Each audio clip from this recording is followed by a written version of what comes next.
ESPN 94.1 FM and AM 930 present The Drive.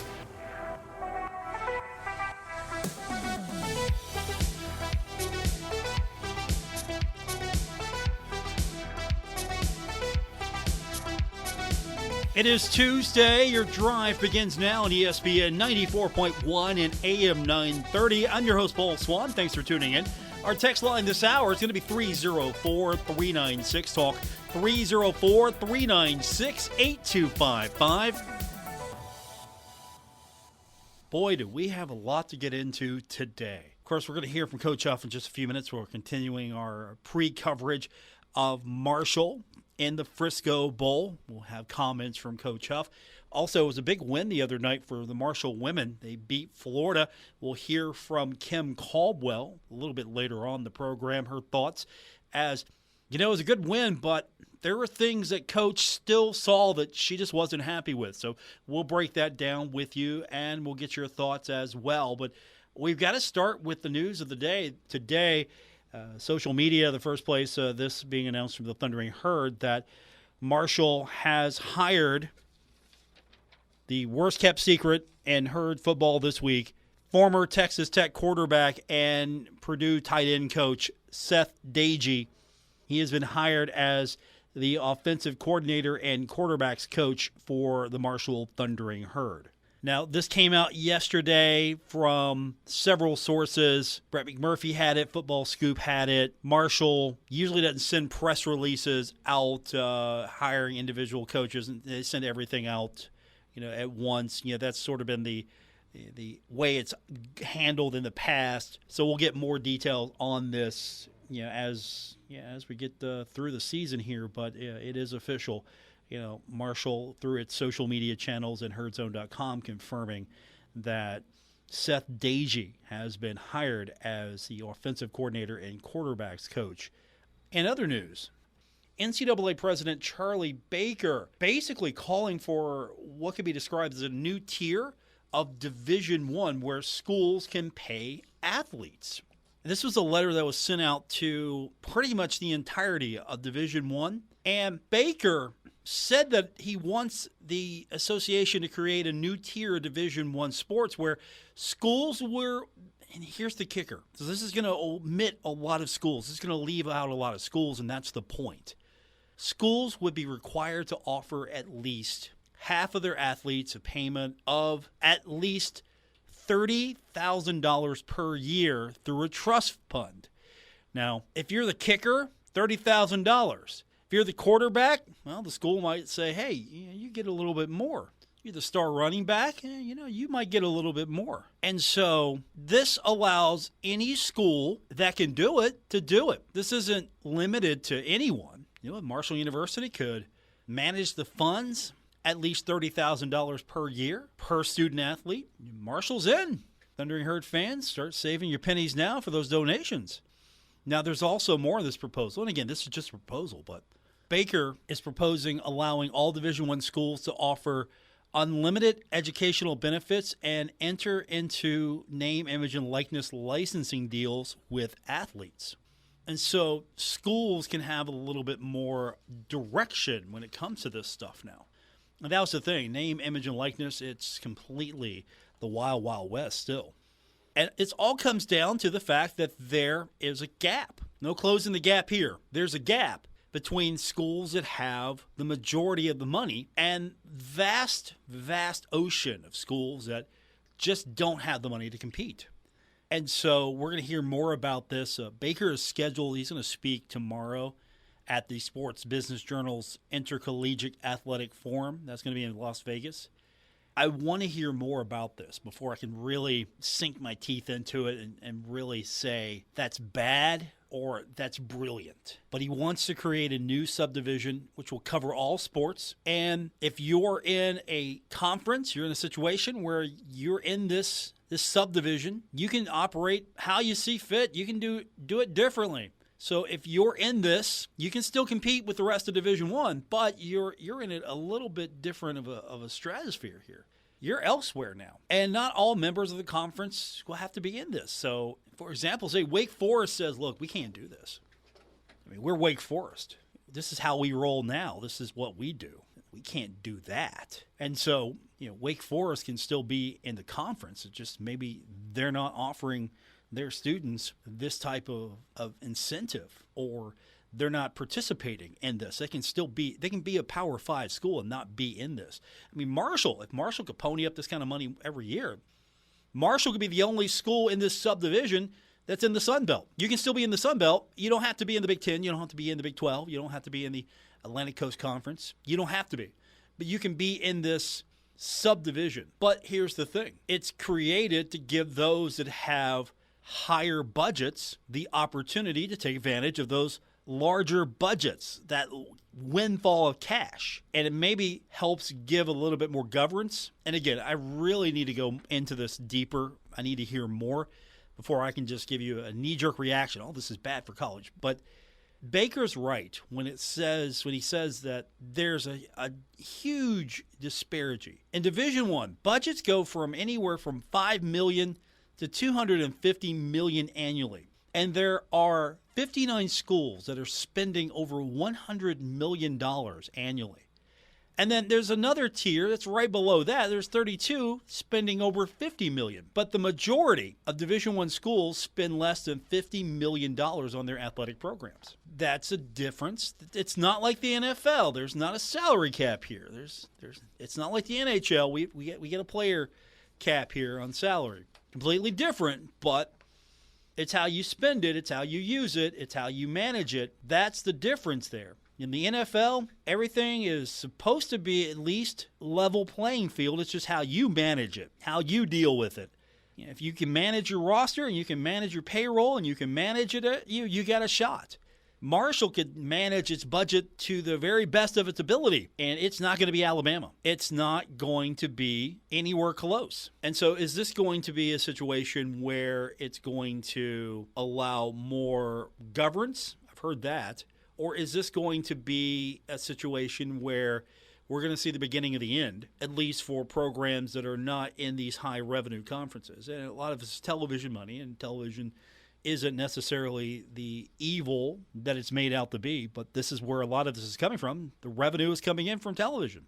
When you're on major networks that are spending obscene amounts of money for content and programming, and these universities are reaping those rewards, it just helps. And of course, I mean, let's be honest. If you're Ohio State and you have a sellout crowd, every home game, you have a sellout crowd, you're bringing in a lot of revenue. If you're Michigan, you're bringing in a lot of revenue, because one of your sellout crowds could be the entirety of the attendance year-round for another school. And there's also the incentive to make players a little bit more invested. I don't know if this is going to stem the tide of the transfer portal.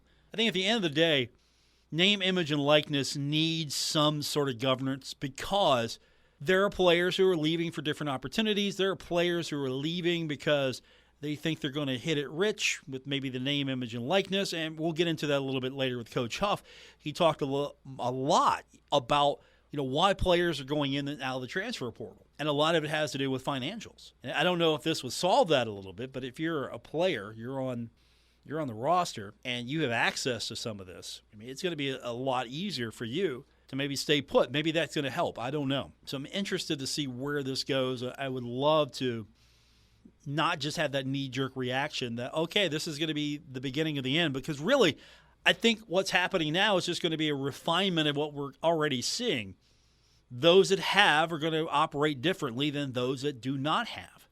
And there is no denying that if you're Ohio State, if you're Michigan, if you're Alabama, if you're Georgia, if you're one of those schools that's in that higher level, that higher echelon, you're going to be operating at a different level. And this also could lead to maybe limiting or maybe the allure of the transfer portal. I think the transfer portal hurts a lot, because kids are looking for opportunities, and some are valid, some are not, but each person has their own reason. And I don't know if this maybe limits some of the reasons why you get into the transfer portal, or if this is just going to make it easier for student athletes to stay. If finances are the only reason, like, hey, look, I can't afford to go here, it's costly, we can get into that. That's completely new ground here. That is completely new ground. And, of course, this is also going to be compliant with Title IX. It's going to be at least $30,000 per year into an enhanced educational trust fund for at least half of the institution's eligible student athletes. This has got to be Title IX compliant. That's kind of the gist of it. It's not just a football thing, a men's basketball thing. And they're looking to do this as well. They want to allow this new Division I subdivision to have members be able to create rules which are unique regarding scholarship commitments and roster size, recruitment, transfers, or NIL. So what the roster sizes change, what the scholarship commitments change, what their different rules. I eventually see this splintering. It's going to splinter. Maybe not now, maybe not tomorrow. It's going to splinter. I think that what I've seen from people that are maybe in favor of this from different sources saying, look, this might actually help. It might help the rest of college athletics. Let them go. And college athletics can be what it's meant to be, college athletics, and let them go because it's almost like semi-pro anyway. And where's Marshall fit into all of this? That's the thing. Where's Marshall fit into this? You think fundraising is going to be hitting hard now? Wait till this comes into play. And from a operational standpoint, how do the Marshalls of the world compete in this? Marshall was successful in 1AA. Marshall moved up and for a time was successful in 1A. And I mean successful. Running the Mid-American Conference for a while, going to bowl games, winning. And over time, the playing field has evolved, and Marshall financially is where Marshall's at. And there are going to be some schools caught in this as well. Not everybody is thinking this through just yet. I know we're knee-jerk reactions here, but there are going to be some schools that not necessarily can keep up. You think Wake Forest can keep up with Florida State? I go back to Wake Forest. I like Wake Forest. I don't know why I use them as my example today, but I like Wake Forest. You think Vanderbilt can keep up? Can Kentucky keep up with Tennessee? Can Tennessee keep up with Georgia? Georgia and Alabama will be fine. Michigan and Ohio State will be fine. Penn State will be fine. They'll be fine. No worries there. When we get down the line a little bit, is Arkansas going to be fine? Can Arkansas keep up? Can Syracuse keep up? Can Duke, North Carolina keep up? And that's going to be interesting to see who's in and who's not in. 304-396-TALK is our text line, 304-396-8255. Or this can completely just be setting the stage for the great breakaway, and eventually it's just going to happen anyway, that these power schools are just going to break off and do their own thing.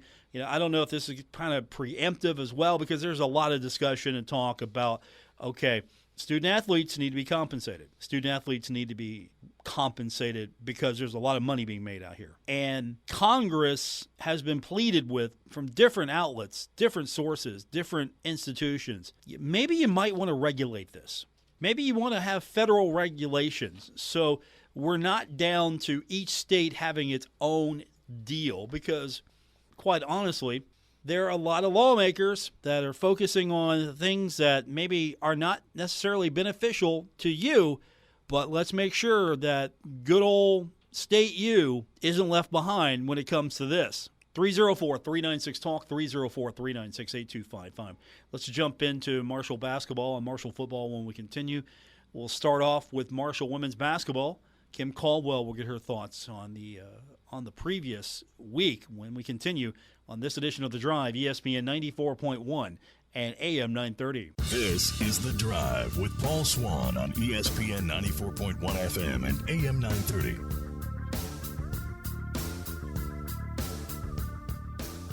Our text line is 304-396-TALK. That's 304-396-8255. We've been talking about it for a couple of days. It was a mixed bag for Marshall basketball over the weekend. The men lose to Miami of Ohio, which a lot of her fans are not good with ever. And then the women get a victory over Florida over the weekend. Big win for the Marshall women. Now, can this win translate into more consistency, more success? We're going to find out, of course, over the next few days, next few weeks. But talking to Kim Caldwell this week, the head coach of the Marshall women's basketball team, she seems to have a pretty level head about this coaching thing. I asked her, how do you turn this game into something that's not going to beat you next time? How do you go from, okay, we beat Florida, all right, now we got to go to the next one. We're not going to let the Florida success get to our heads. And they're looking at the film now. But when I talked to her, they hadn't got to that point yet. But Coach was pretty candid when it came to her evaluation of the team. And they just beat Florida. I mean, we haven't watched the film because I figured that they had been told how good they were. And we're going to watch it tomorrow. And it's not all great by any means. We hit shots and we played hard. But there's still a lot of learning and teaching points to come out of the film. And so we're just going to treat it like any other game. So any other game, I mean, yeah, we're telling them, hey, that's a big win. You beat Florida. That's a big deal. And she's like, yeah, man, we got stuff to work on. But with that said, is the program now, it's taken a few games to maybe get this thing going to where she would like it to be or where it needs to be? Is the program starting to at least show signs of maybe turning the corner? It right now it kind of feels like 2 steps forward, 1 step back. You feel like you're making some progress, and then we get punched and we don't respond the way I think we should. And so I think it's just going to be an all season long thing. As soon as I take a breath and think, there it is, it's not there. And so we're just going to keep our foot on the gas as a coaching staff and just hammer it home no matter what. I mean, if we're undefeated or we haven't won a game, we're just every single thing that we see that doesn't fit our culture and is not championship level standard, we're going to try to nip it in the butt. So she's taking a proactive approach toward anything and everything that doesn't meet her standard. And that might include sending messages to players. You talk about coaches trying to put the best team out there. You talk about coaches that are trying to put their team in the best situations. But it's not all on the player. It's not all on the coach. But the coach is in charge. And sometimes players just aren't doing what the coach is asking. And sometimes you might have to get to the point where you might have to send a message. I think just here and there, I don't think I've done a great job consistently. I will take a full accountability. I thought we were going to be good, and I coached them that way. And I think that that's hurting our team now. And so I think I need to be tighter on them and not just let things slide because I think we have the talent, because that's not working for us. And so trying to tighten things back up a little bit and just making sure, doing things I should have done in July. So that's really some strong self-actualization going on here that, I thought we were going to be good. So maybe I need to approach this a little differently. Maybe I need to change what I'm doing because I came in with one mindset thinking that this team was going to be good, and I treated them as such, and it's not working. So now I'm going to have to put that aside. I'm going to have to treat them differently. What does that look like is what I wanted to know. We have a play in practice where the ball's going out of bounds and we don't hustle after it. We get frustrated with turnover and we don't all come together and high five. We get beat and we don't sprint back and try to get the back tip. Just finishing the play. Really more effort-based things, to me, have cost us a couple games because the way we play, we're going to go for a steal early. If we don't get it, we don't just get to stop playing. We have to sprint back and we have to sit down and guard, or we have to sprint back and try to get a back tip. And there's a lot of scramble situations in our games and fighting through the scramble situations as opposed to throwing our hands up and wondering who missed the play. Just keep playing. And I've seen a lot of that in our games. And it's 100% because I've let it slide. That's Coach Caldwell. She's not blaming anything on anybody but herself. Look, I let that happen. I let it happen. I let it slide. I shouldn't have done that. I'm not going to do that. That stops. That's a great attitude. Win or lose, I think she has the ability to evaluate her situation. I mean, she's won national championship. She was successful. She moves up, and she moves to Marshall. And Marshall maybe not meeting at least where she thought the program was. I'm not talking about her expectation of what Marshall is. I'm talking about her expectation of what I had, what am I working with here? And so maybe she didn't have the right evaluation. And so now she knows what she has. She sees what's been happening, and she's going to adjust. And I think she's going to be successful with that. It was a great attitude talking to her yesterday. I mean, she comes out and she doesn't blame anything on anybody. And she takes charge of that. I mean, Dan yesterday in his presser as well was saying, look, I'm not going to go down on anybody else's account. It's going to be me. I'm going to take more control. I'm going to take charge again. I'm not going to delegate as much as I used to. I'm going to be more hands-on. And if I go down, it's because I did it. Me. Not me. I'm not delegating. No, he didn't do it the way I needed him to. It's me. So I think you're seeing some real strong self-actualization going on with the Marshall men's and women's basketball program. I mean, the good news is there's a lot of basketball to be played. Our text line is 304-396-TALK, 304-396-8255. Let's go to the text line before we go to the break. Texter says, could this be intended? We're talking about the possible proposal to create a new tier for Division I. Texter says, could this be intended to lessen the possibility of upsets like Marshall over Notre Dame, Georgia Southern taking out Nebraska, or App State beating Texas A&M, which caused great embarrassment and shame at those big-name schools?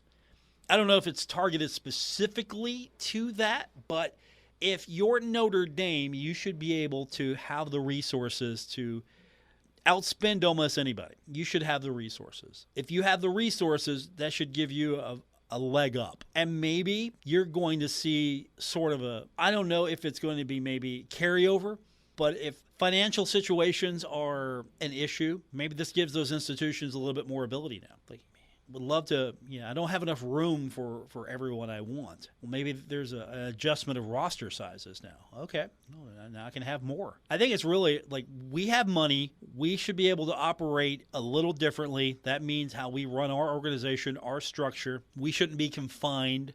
We shouldn't be restricted. We should be able to, and I think also part of this is, again, name, image, and likeness really opened the door because now you're trying to compete with other institutions. If this is a little bit more uniform, think of it this way. If it's a little bit more uniform, there's a standard. We're not spending stupid money trying to outspend everybody. If there's a little bit more of a baseline here, like, okay, you want to be in this tier? Here's the buy-in. Not everyone's going to be able to do that. And you're going to find that not every Power 5 school is going to maybe buy into this, or at least if you want to be in this subdivision, you want to be here, you're going to have to spend minimum $30,000 per player. Now, how you spend that is going to be up to you, but it's got to be in this trust. It's got to be taken care of this way.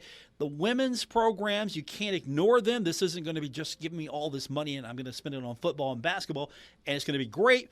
You're going to have to be able to show that you're Title IX compliant as well, and maybe that means this is going to open up different levels of legislation, self-governing. Look, you want to be at this level? Okay, we're going to be at this level, but this is what our rules are, our roster sizes, and we're still going to be in Division I.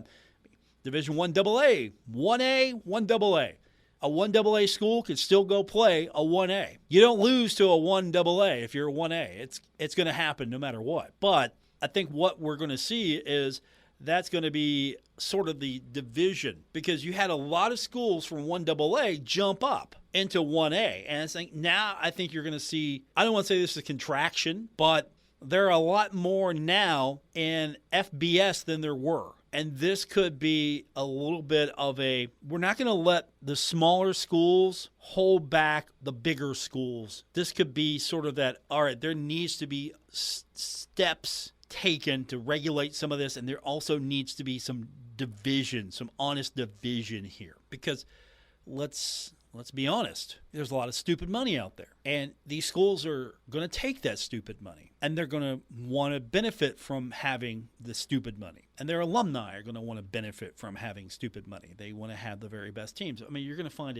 it's going to be difficult, though, for some of these lower level Power 5 schools to kind of compete. I mean, why is Ohio State and Michigan, Penn State usually the class of the Big Ten? Why is it almost always Alabama, Georgia, sometimes Tennessee? Why is it almost always those schools? And then you throw in Texas and Oklahoma.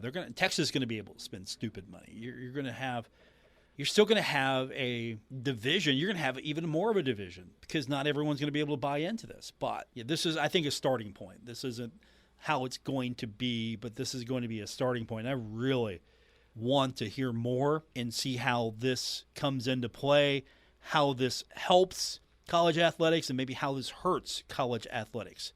Because at the end of the day, I think you're going to have to see eventually student athletes are going to have to reap more reward. There's going to have to be more revenue sharing. There's going to have to be. I mean, we're kind of getting almost to the point where, let's just be honest with it here. This is almost pro level organizational structuring here. This is not professional sports, but it's not amateur anymore either. We'll hear from Coach Huff. We'll hear some of those issues as well. He talked about that, and this is before this came out.